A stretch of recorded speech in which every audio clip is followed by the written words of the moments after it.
So, if traditional cultures didn't really have an idea of race that we do now, obviously it had to start at some point. So, let's look at the origin of race and how it's transformed into the modern concept we use today.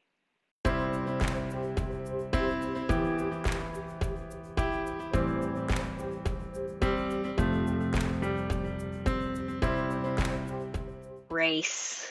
It's a topic that makes a lot of people get really panicky. Depending on where you grow up, it might have been the thing that nobody was supposed to talk about, or maybe everybody was just really about it. But let's start to talk about how this idea has changed over time. We first see the word race appear in the mid to late medieval period, in the 1200s to 1500s. But it's actually talking about like a horse race, so something that relates to a swift course of a river or a trial of speed.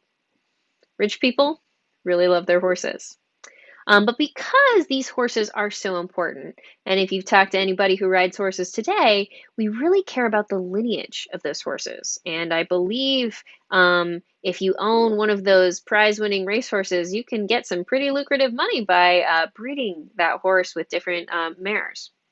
Um, so eventually, race was transferred to mean that important lineage.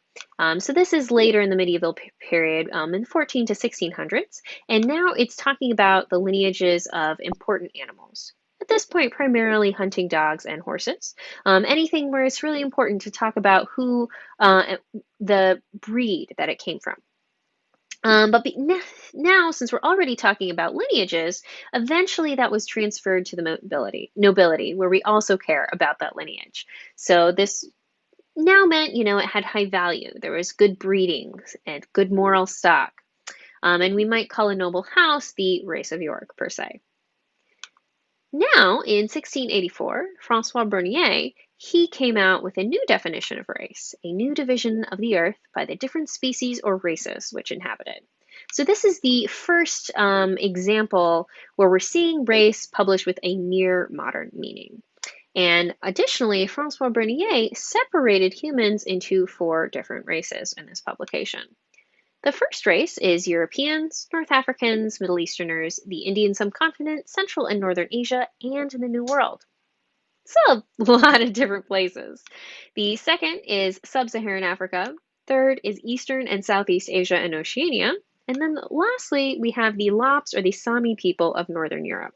You can see here this is pretty darn uneven, and that just becomes more apparent when we look at it from a map. Almost all people are encompassed in his first race here. And the other 3, they're just everything that he deems different enough to label as something else. So this is really like, kind of feels like to me there's a normal and, well, everything else that's just a little bit different.